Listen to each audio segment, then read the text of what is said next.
Welcome to Three and Out with Jason and Kevin. I'm Jason, that's Kevin. We are brought to you by CincyJungle.com, the SB Nation Cincinnati Bengals site, and we're sponsored by Eastgate Smiles Dental Care. Kind of a special show today. For the first time, we're going to have a guest. Before we get to that, though, we did want to talk about just briefly for a second because we'd be remiss not to bring it up. But the Bengals did sign tight end Irv Smith Jr. and cornerback Sidney Jones. The tight end room was bare. Devin Asiasi was the only tight end on the roster with any playing experience, and Irv Smith Jr. He's a little bit smaller of a tight end, but he's fast. He's more of a receiver than a blocker. But now they have a tight end with some experience, and then Sidney Jones. I think it's obviously a depth signing. Kevin, why don't you share your thoughts on those before we bring Parker onto the show? Sidney Jones is a replacement for Eli Apple. I think they're roughly comparable. I mean, we get into the nuts and bolts later, but that's what we're looking at. Irv Smith is a starting level tight end. He's got a little bit more of a breakout percentage than Hayden Hurst, but other than that, he's competent. He's good.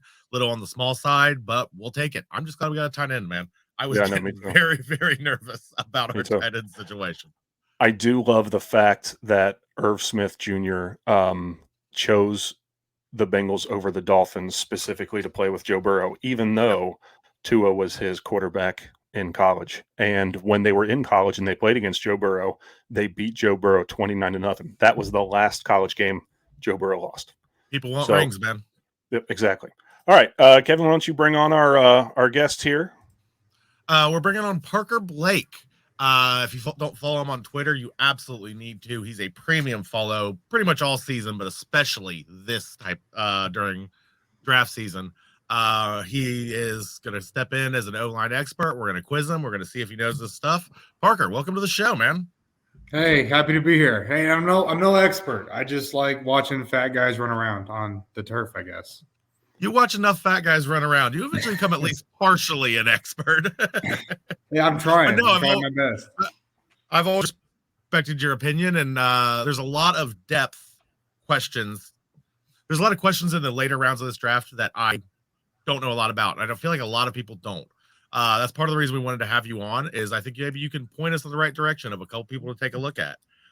Before we do all that, let's just talk about the O-line in general, man. I think the big question is Jonah going to play right tackle? If not, Collins. How do you feel about the current state of the O-line as a whole? Yeah, no, I really want Jonah to stay and play right tackle. I think he can be a good right tackle. I don't think he's going to be any like elite top 3 right tackle, but I think he's, especially for the price that he's going to be paid, I think he's going to be just fine. Just like I said last season, I think he was playing his wage. I think he'll do it again this year. I think a lot of people are down on him for his play, but he's been hurt for who knows how many seasons at this point. And I was really low on Collins last season. I think Jonah's going to be a clear upgrade over Collins if that's the way they go. So, hoping. So the question I have for you is,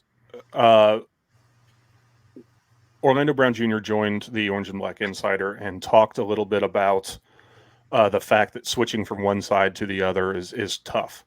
Do you think that Jonah Williams will struggle at right tackle to start with if he's not traded, or do you think that he'll make that transition seamlessly, or what do you think?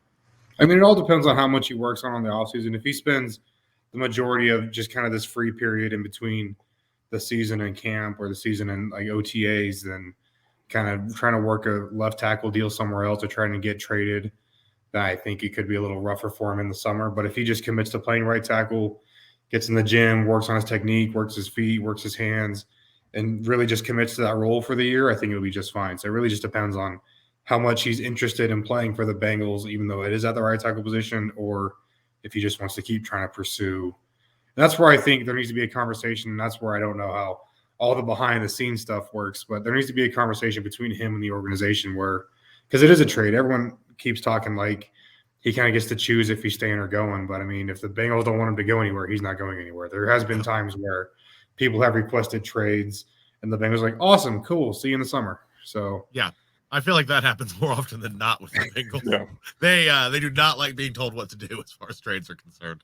But No, you bring up an interesting point, because that's what scares me about this.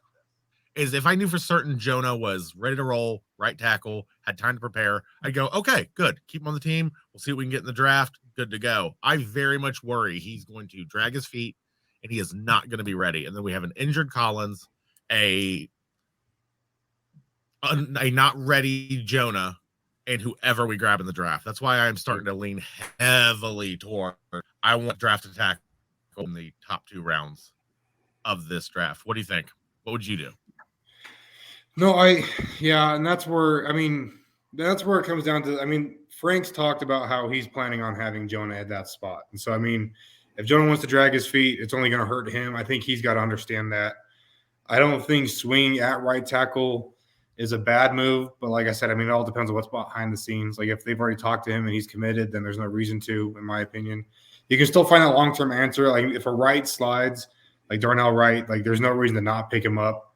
I don't think you should reach for a tackle or force a tackle pick as long as you feel confident in Jonah being there. Now, if there's the whole conversation of him trying to still get out or whatever may happen, then I think it puts that a little higher on the priority list. But like you said, the tight end room, even though they brought on Irv Smith, like it's still not deep. So let's not forget about that. So real quick, I think a lot of the trade request came, the report came out today or last night, I think actually it was, that he was blindsided. He wasn't told about this. And, I think that this signing came kind of unexpectedly and quickly to the Bengals. I know that Orlando Browns Jr., his people kind of reached out to the Bengals. It wasn't the Bengals that reached out to them. So it kind of came together before they had a chance. But this is the NFL. It's a business. Every single time the Bengals or any team signs someone, they're not going to go out and knock on the door of that, the person playing that position and say, hey, is it okay with you if we make our team better? So I think that he requested a trade partially because of that, but also partially because left tackles are paid more. If he goes into the last contract of his season at right tackle, especially if he struggles, it could really hurt his paycheck or his prospects of signing a big contract after that. The question I have for you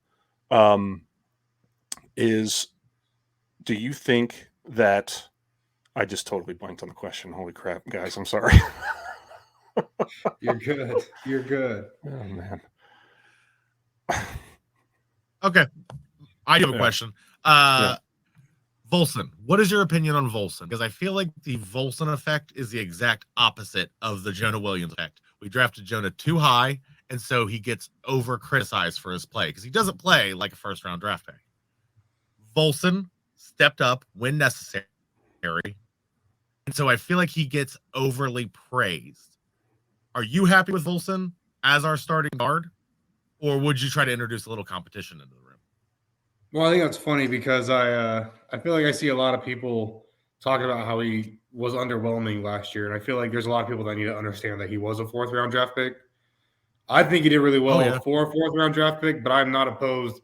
I'll never be opposed, and that's where I thought Jonah. There was the whole conversation with Jonah Williams and Orlando Brown where I thought they were kind of 6s. It kind of depended on what you're looking for. You did have a perennial Pro Bowler, but I thought Jonah could get to that level. And I think the same thing with Volson, where I think if you can introduce competition, it's never bad. And just like a clear upgrade is never bad. Like if you can sign a person that's already proven to be better than what Volson was last year, there's no reason not bring him on. And that's where if you have one of these top interior O-line prospects in the draft that's kind of fallen into your lap, there's no reason to not swing, because even if it is a depth piece, which I know we want all 7 draft picks to start somehow, but if you can find a good quality depth piece on this team, like there is nothing that should hold you back from getting that, especially if it can be competitive for that starting spot. That only makes the whole room better. So, sure. Okay. I do remember what I was going to say. Oh, go ahead. Real quick. Then you seem like you kind of expect Volson to maybe take a step this year. Yeah, I think year 1 to 2, year 2 to 3, we're going to see a big jump from him. Because I was impressed watching his college film. His feet were awful. I was very concerned with that draft pick, and then just watching his first reps in preseason games, I was like, "Holy shit, he's already improved!" That's crazy. So I'm excited to see. I feel like he's committed to the process. I'm excited to see where he can go. Well, all right, I like that quite a bit. The question I'd have for you is: it's not very often that a 25-year-old left tackle with 40+ starts comes available. whether it be in free agency or the draft. Is there a reason in your mind? Now, it could just be because the Bengals don't have any leverage because, he just requested a trade, but you would think that someone with that experience and that age, the phones would be ringing. Do you think that that's just not going to be the case, that they want too much for him? Or what do you think maybe the realistic trade value is? I mean, I know we're a month away from the draft. It could kind of ramp up as the draft gets here, but do you think that other teams around the league have a sense that the Bengals are going to want too much? Well, I think it all comes down to, I think the Bengals consider him their starting right tackle, whether he wants to or not. When they have the depth chart up on the whiteboard, he is the starting right tackle. And so they're going to expect compensation for a starting right tackle, not a guy switching from left to right, not a mid-grade left tackle. They expect starting right tackle compensation. And that's where I think a lot of Jonah's value is going to come if something doesn't fall into the draft to somebody, or if we get injuries in camp, or if we get camp cuts. Like, I think he's going to kind of be in that phase of the trade game, because especially right now, teams are more committed to looking at prospects. I don't think there's going to be a lot of trade action this month. I'd happily eat my words, but I think he's just going to be kind of sitting on the roster. And that's where I worry about him dragging his feet for the whole spring, just kind of waiting for someone to move on him. That's where that kind of concern comes in. But I think, I don't think he has any real value until maybe day 2 of the draft, honestly. Okay. Let's pretend just for a second, just kind of switching gears, that, day 1 of camp starts, or, we're in the preseason. Jonah Williams is on the team. He's on board. He's going to play right tackle, and La'el Collins is fully healthy. If La'el Collins played right tackle last year. I'm not expecting him to be healthy, but just for the sake of this argument, he is. Where do you see the two of them? How do they, obviously, Jonah Williams hasn't played right tackle in the NFL yet, but where do you see them lining up against each other, stacking up against each other? Well, I mean, that's all about how you define fully healthy for La'el Collins at this point in his career. Like, if we're talking pre-hip surgery healthy, then, I mean, Collins is one of the best right tackles in the league. But, I mean, if we're looking still lingering back issues, just like if we're looking at like week 6, 7 last season for Collins, I think Jonah can beat him out easy if he wants to. I think Collins, I actually heard Brandon Thorne talking about even moving Collins to that left guard spot, or having him compete for that guard spot if he's willing. Because, I mean, I feel like he wasn't mobile enough to be a tackle. He got beat around the edge a lot. I mean, we all saw him flopping all over the field. Don't act like he didn't. But I mean, he was down every other play, man. Oh, yeah. Yeah. But if he slides into that left guard spot, he has a smaller box to work within. He can kind of lean on his strengths in the run game. I mean, that would be a clear upgrade over Volson, in my opinion, even if he still has some of the lingering issues, just because that's just kind of what he does, and that's what he's good at. So, but I think Jonah can beat him at the right tackle spot. I just, there's not a competition for me. I'm going to say this. I'm going to crown Duke Tobin as GM of the year, no matter what anybody says. If we take Orlando Brown and upgrade the left tackle spot, then move Jonah Williams and upgrade the right tackle spot, and then put Collins at guard and upgrade that spot, it will be insane if that happens. Now, that might be shooting for the moon, but damn if that wouldn't be good. Well, it's funny because, I mean, that'd be a huge upgrade to the whole unit, and you're really only adding one guy. Like, you're only changing out one guy. Right. That would be just proof that Duke Tobin is playing chess, and all the other NFL GMs are playing checkers or mahjong or whatever you want to say it is. It's ahead of the curve. Yeah, exactly.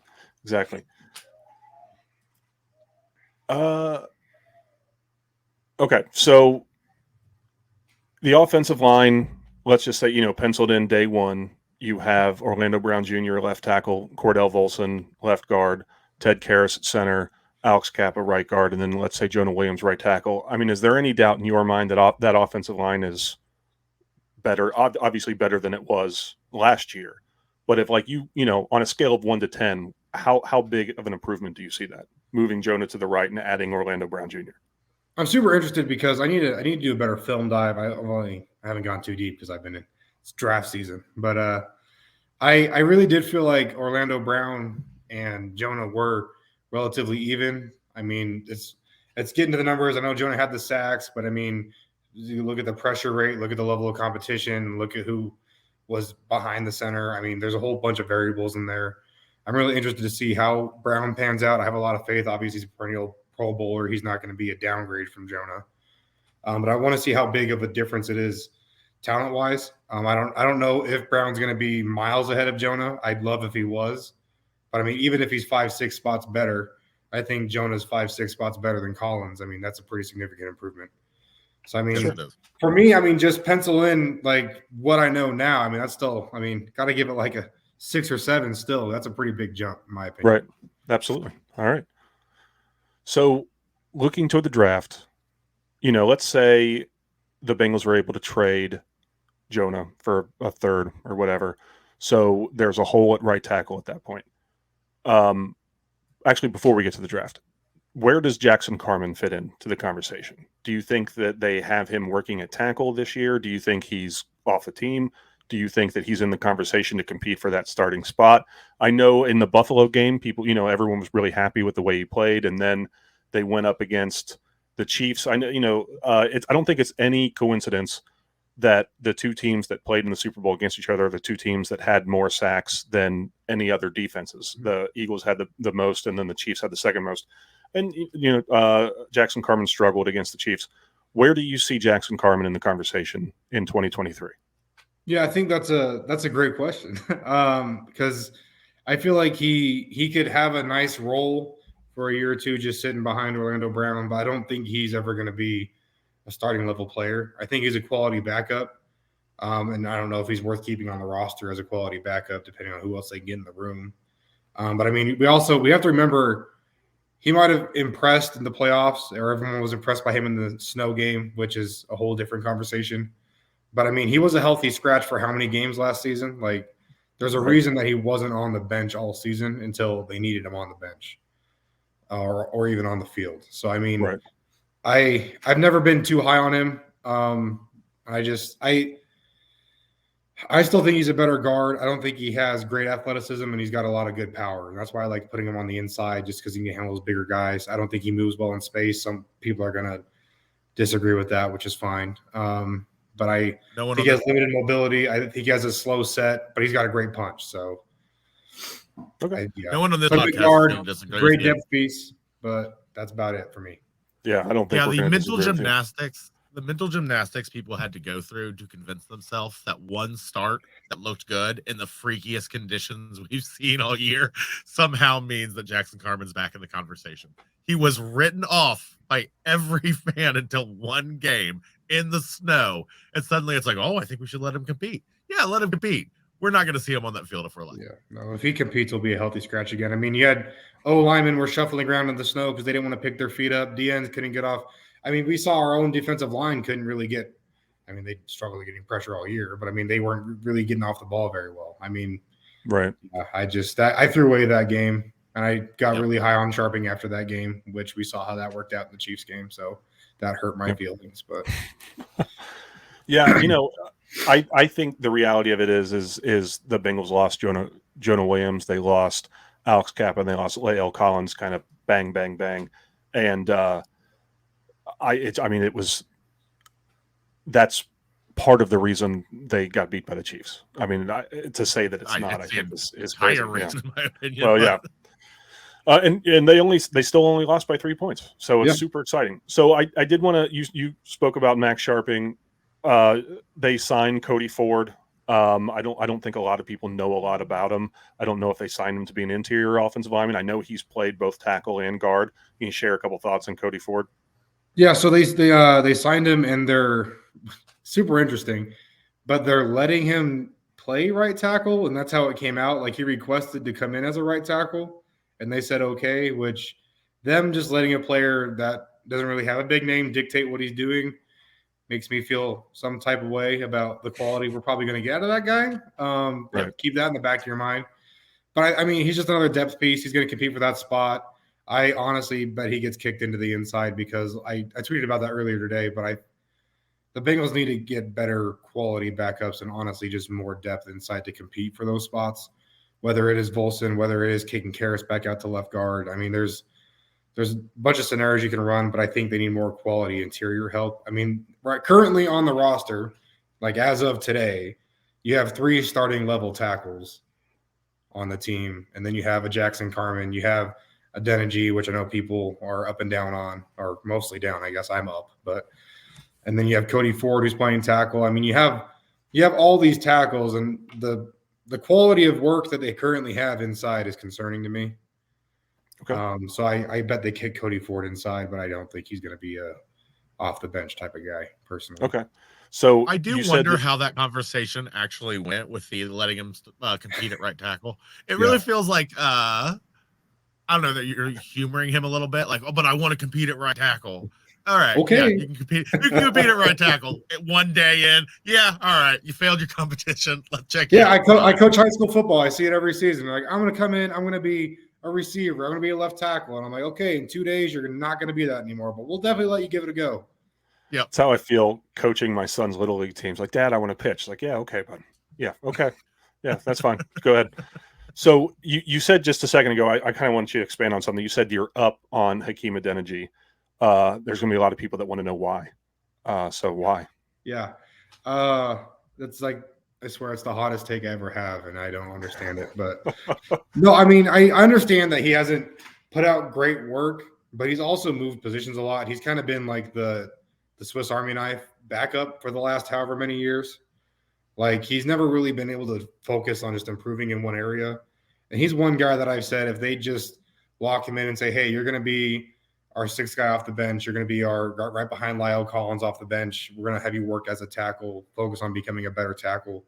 I really think he can improve a lot. He's got great athleticism. He's got patient hands. He's got a good wide base. He's like, he has all the traits there, but he's never been surrounded by any good talent, which is another Jonah Williams topic. I mean, Right. These guys aren't going to look good because even if they're the best guy on the line, they still got 4 anchors dragging them down. So, sure. But yeah, so I mean, you got to be surrounded by quality talent. But even if he's not, I mean, the games he played at tackle, I mean, the reps he's gotten, he looks good to me on film. I mean, he's going to have whiffs. Doesn't have a lot of starts under his belt. Doesn't have a lot of reps under his belt.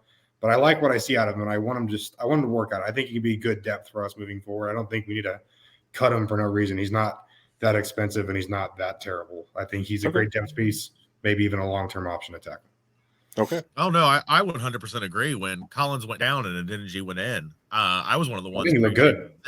This might be an upgrade. Like, y'all need to calm down. Like, the way Collins was playing, like, honestly, this could end up working in our favor. Not that I wanted somebody to get hurt, but I'm just saying strength of the line as a whole. Sure. I like Adeniji. I do. Yeah, I got shredded. I got shredded on Twitter when Collins went down and Adeniji went in, and I was like, "Wow, he looks really good. Like, he's doing this well, he's doing that well." And then it was just we hated Energy Train, and I was like, "Wow, I did not realize we hated Adeniji that much." So, well, I think that Kevin, I think we're ready to kind of move on to some draft topics when it comes to the offensive line. Before we get to the draft, I want to play our little commercial here. Eastgate Smiles Dental Care is a warm and welcoming environment where expertise and customer service come together. As a local business, they love helping their fellow Cincinnatians manage their oral health and achieve a perfect smile. They pair the latest technology with years of experience to give you a smile worth showing off. They are dedicated to quality and convenience and can even perform dental crown procedures the same day in most cases. You like your smile, but they are here to help you love it. They personalize your care and match your needs. Call them today at 513-528-1150 to learn what they can do for your pearly whites. Give them a call. They can help your pearly whites. All right. So we kind of talked a little bit about it, but, let's say the Bengals trade Jonah, Leo Collins and Hakeem Adeniji are on the team at, penciled in at right tackle, and Leo Collins isn't healthy. The Bengals are picking at number 28. Who do you personally hope is available for them to take? Paris Johnson Jr. I don't. Well, yeah. Real quick, back that up. I don't think right tackle's off the board, even if Jonah doesn't get traded, because I don't think I don't think so either. Before the end of day one. And I think that they would be stupid if the right person fell to them and they can upgrade and they can steal that right tackle position for years to come. Especially having somebody like Jonah Williams for him to play behind for at least a couple games for a little while, get his feet. Like, I don't think right tackle's off the board no matter what. And I'm starting to lean that way no matter what. No, I agree with you. Yes. I don't think it's off the board. I'm just trying to let's say they have to do it. So you said Paris Johnson Jr. I do think he's actually going to be there at 28. No. Oh no, he's a top 5 guy, honestly, except none of those teams need tackles. They need other pieces.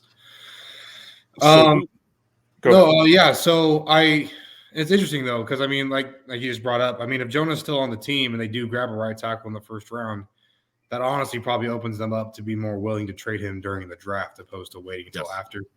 So that's something to watch too. If one of these tackles fall and they grab one, I bet Jonah gets moved during the draft, but I'm not putting any of my own pennies on that. But as far as who I think is potentially, I mean, it's the draft. Anything can happen. So, I mean, there's no one that isn't going to be there except maybe a handful of guys. I mean, we're not going to pick up CJ Stroud for obvious reasons. right. No, I mean, obviously everyone wants Darnell Wright. I think he's the most outside of Broderick Jones and Paris Johnson, who I both have. Those are my 2 guys. Darnell Wright's my number 3 OT. I think he's got potential to fall. I think the league's getting a lot higher on him. I don't know if they were ever low on him. I just think he didn't really have the hype before. I've heard concerns about him. I don't know how legit they are. I think he's the most startable tackle, even compared to the top 2 guys. He's got a really high floor, in my opinion. I just don't see a lot of lumps, which is honestly concerning, to be honest, because I'm like, what am I missing? But yeah, I'm really high on Wright. I know a lot of people are really high on Harrison.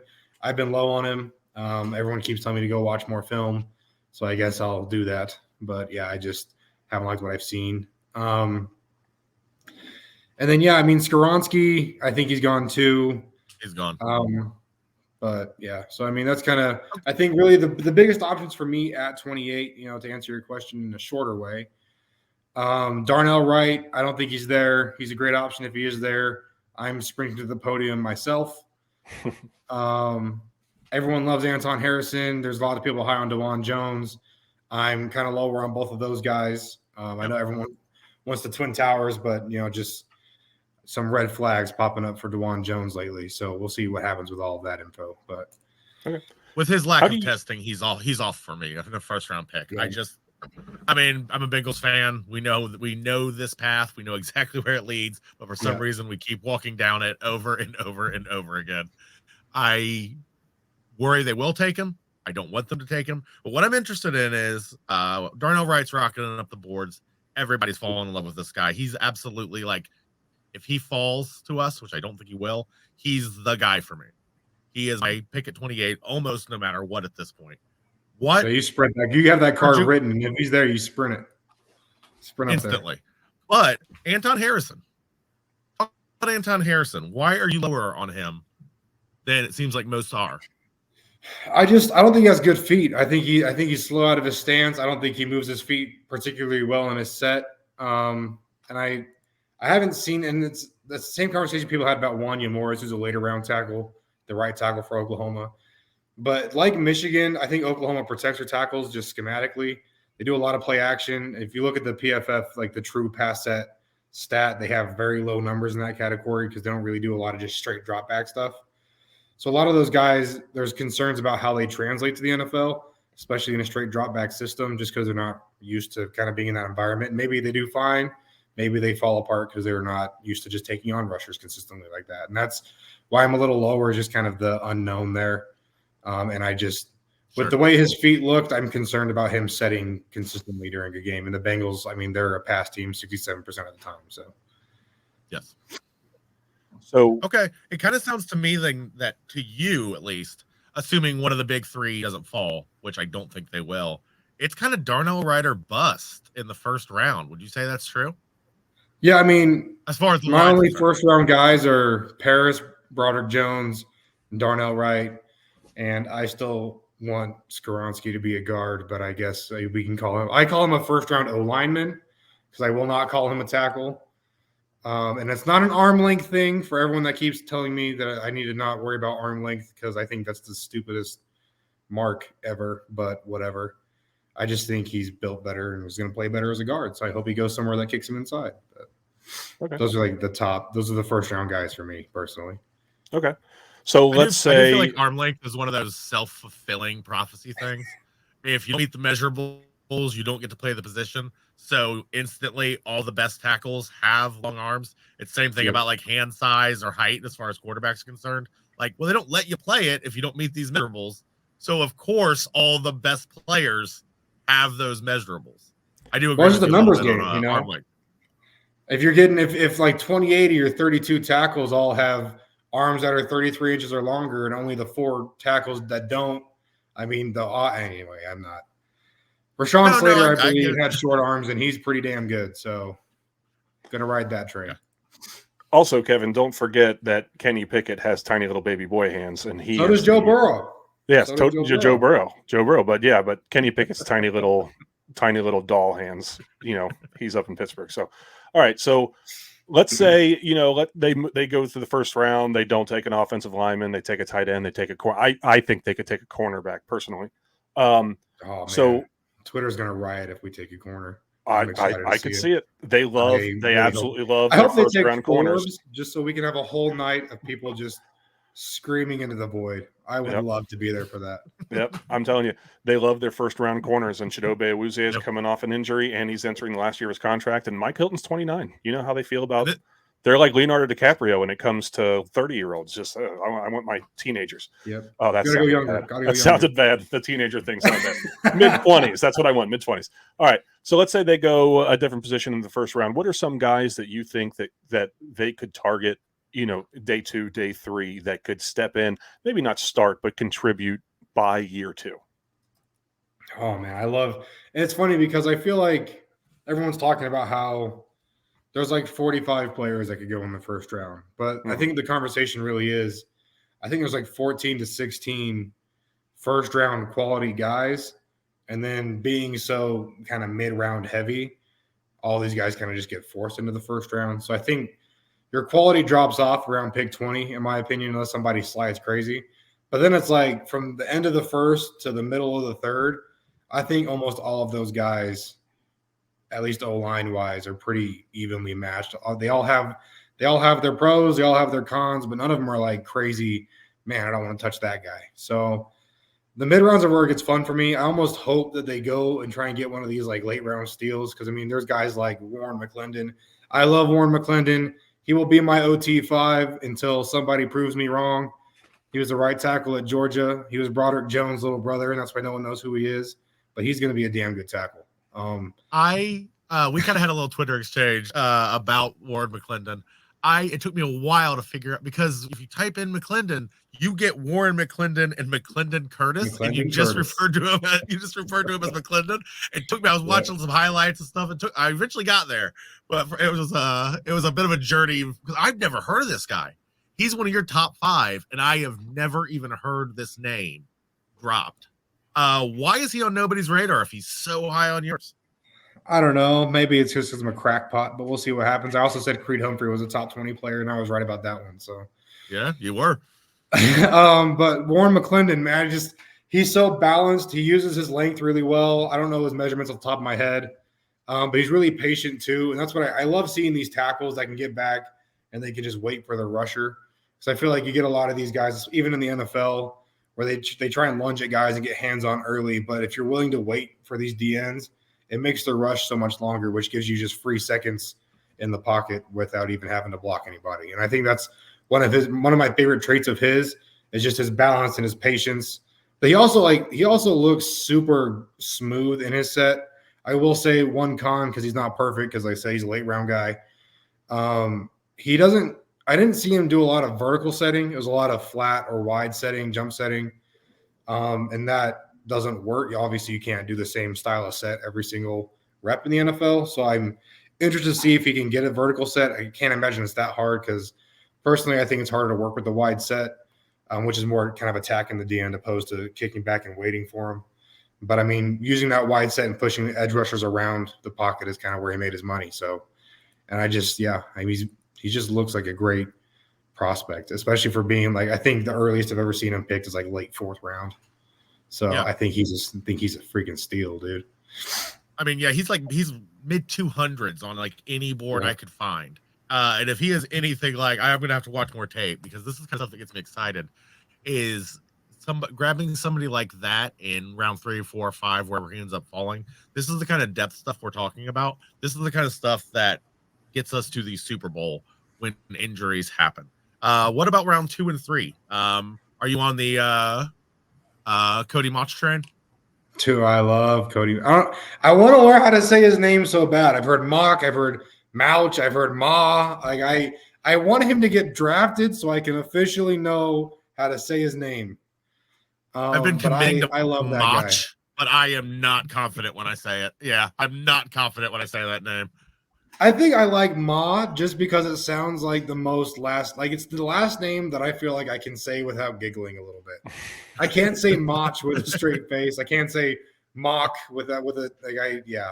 So Ma's what I go with, but we'll see what the true answer is. But I had him as my number 1 interior guy for a long time until I think probably last week. And this is why I tried explaining, which is it sounds a little backwards, but I don't think he's the best center in the draft. I don't think he's the best guard in the draft. But I think his 3 to honestly 5 position versatility and just his motor and he's shown that he can play all these different positions and play them effectively. I don't think he won't be the best player whatever position he plays out of the class, but I think that versatility, especially when it comes to the Bengals, is so huge. And I mean, having a guy that can just plug and play wherever you need him last minute, like that's a guy you can't not have on your bench. And I think he's a starting quality guy. And then if you have an injury go down, you can just slide him around. You don't need to leave him at that spot. He'll succeed other places. And that's why I had him at the top for so long, because he's just the versatility is huge for me. And then he's just a monster, dude. He flies around that field, man. So the aerodynamics. He feels unreachable. He feels unreachable to me every time you see him, mock drafts, everything else. He's exactly like middle distance between picks. Yep. Do you know what I mean? Like it's a reach if you're trying to grab him at 28. It's a reach up if we're trying to we'd have to trade up, I guess, in order to get him. There's no way he's falling to 60. Yeah, he's one of those late 40s, early 50s type of guys, and it's just sucks. Which is why we should consider at least trading back in the first if the value's there. I am a big proponent of potentially trading back in the first.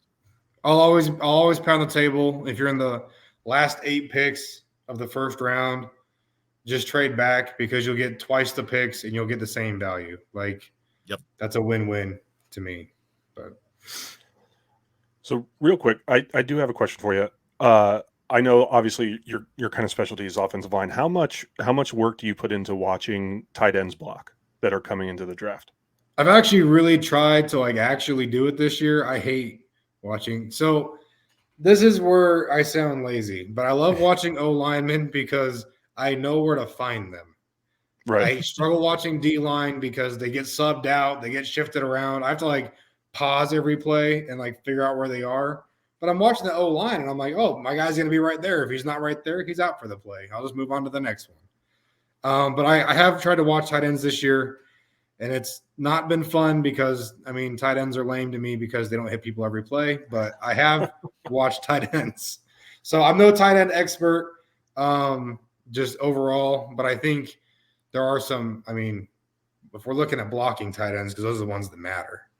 Yes. I really think, obviously everyone loves Mayer. I have Kincaid as my tight end 1 just because I think the NFL is going to like a kind of one of those receiving type tight ends a little better than even an all-purpose guy. And I think he's got more explosive ability than Mayer does, so I have him as my 1. But I have Mayer right after, and then I actually have Tucker Kraft, the South Dakota State kid, right after Mayer. I saw somebody tweet, and I copied it but didn't copy it. But I think Tucker Kraft is really just round 2 Michael Mayer. I think they're not going to be – the difference between them once they hit the league, I don't think is going to be as dramatic as everyone's making it seem. They're very similar players. I think Kraft ended up being a bit more athletic, just testing-wise. But, yeah, Tucker Kraft's my guy. I don't think Mayer or Kincaid will be there at 28. Even if they are, I don't think you should draft a tight end in the first round. But I was on that in the beginning. I was really excited about it. That's just early draft season stuff. You get excited about the shiny new toy, and eventually you always settle on, I want to draft a cornerback or I want to beef up the line. It always goes one of those 2 ways by the time we get there. We're kind of running out of time here. I did want to ask you, though, how do you see Darnell Washington? A lot of people see him as a 6th offensive lineman that just has some ball skills. Is that how you see him? Do you think that he can block better than all these other guys? I think he's the best blocker out of the group. I think he could be a better blocker. I think he might struggle. He looks a little hand heavy to me. He doesn't really use his hips very well. Just from the film that I've seen, I haven't watched every single game from Georgia's season, obviously, but from what I've seen, everyone was really impressed by that sled drill.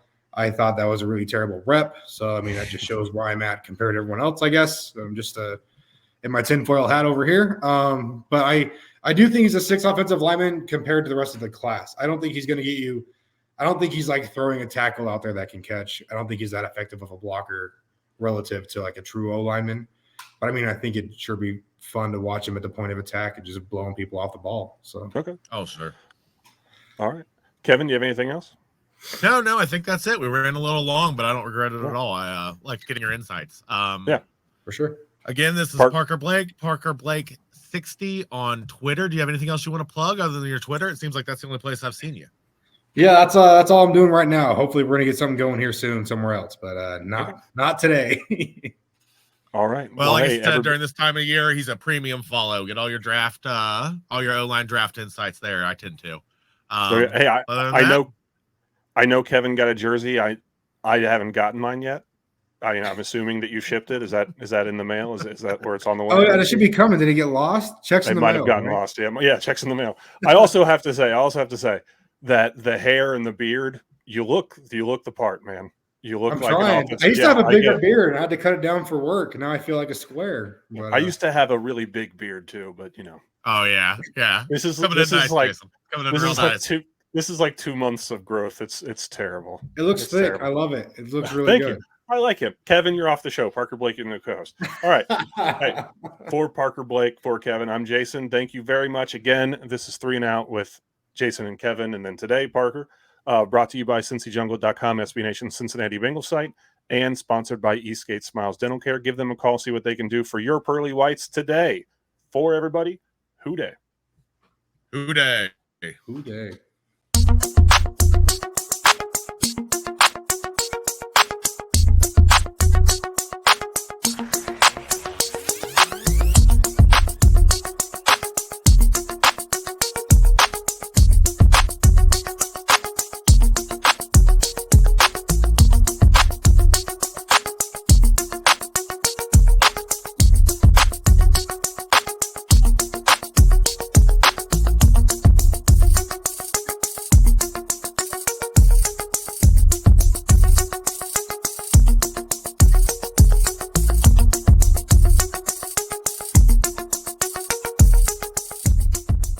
That's great!